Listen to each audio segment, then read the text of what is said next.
Okay, so welcome back to one more video. This is my part 2 of the chapter known as tissue.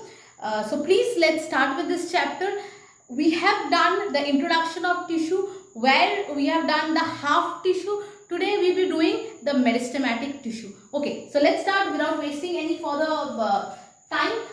Please write in the comment section whether you have understood the part 1 of the video. If you have not watched, please go and watch, otherwise you will not be able to understand this part of the video. And secondly, any doubt you can post in the comment section. I will definitely reply you. Okay, so let's start with the meristematic tissue. So already explained the introduction of meristematic tissue. We have understood that the meristematic tissues are the tissues who actively divide. So my keyword here will be actively dividing cells. Yes or no? Any doubt till this much? Okay. So now that we understand this, definitely they have some characteristics must be there of the permanent tissue. Characteristics number 1, the cells that make up the meristematic tissue are small. Obviously understand, if they are not small, how will they rapidly move? You can understand in that way, you can remember. Small so they can move fast, that way you can understand. Secondly, that the cells are generally cuboidal in shape.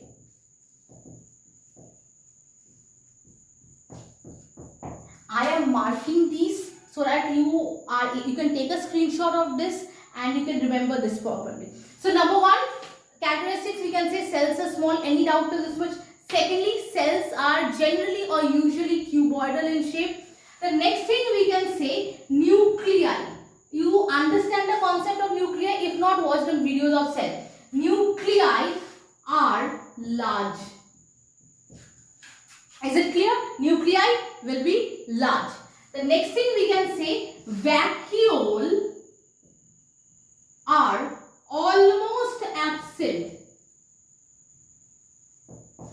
And the last one we can say, obviously it's a cell, so and it is a plant cell, so it will have a cell wall. The cell wall that it consists is thin. Is it clear to you now? So keyword number 1, repeat with me, otherwise you will not be. In my classes also I do like this way. Number 1, cells will be small. Number 2, the shape is generally cuboidal in shape, cube-like shape. Nuclei present in it is large.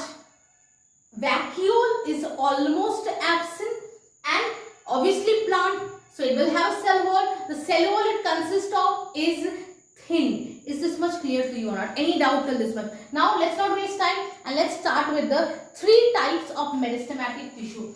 If I have to talk about, there are basically 3 types of meristematic tissue. Can you see this is a tip?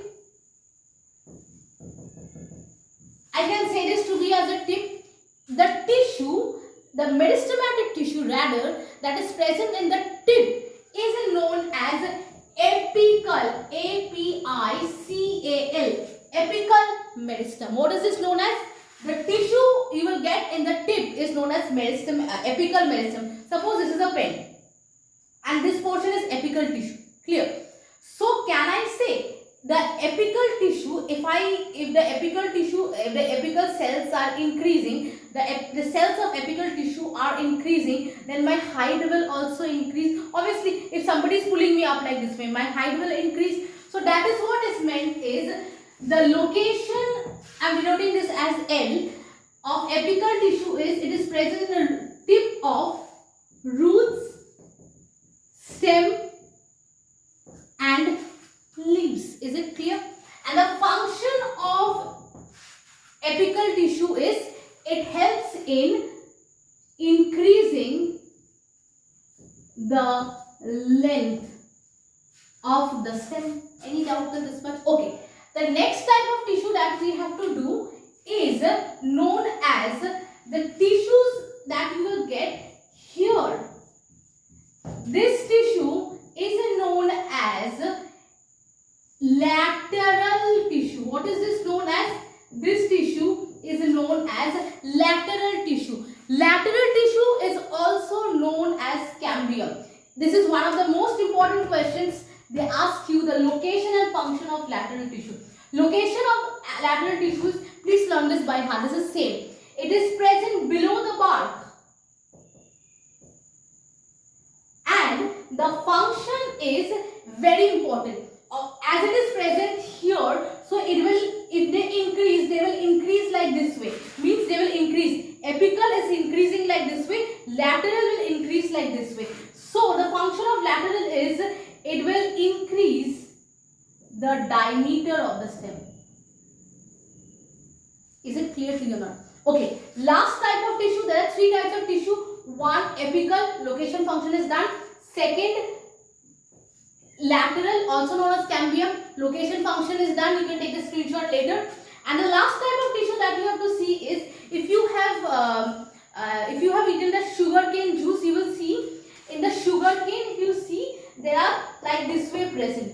These are known as nodes, and between the nodes, this area is known as internode. You will get to find intercalary tissue in the internode region, I mean in this region. So here if I am talking about like this way, these are the nodes. This distance, the distance between the two nodes are known as internodes, and the tissue you will get to find here is known as intercalary tissue. Please write intercalary tissue. Function, location is it is present between the nodes. Please write it.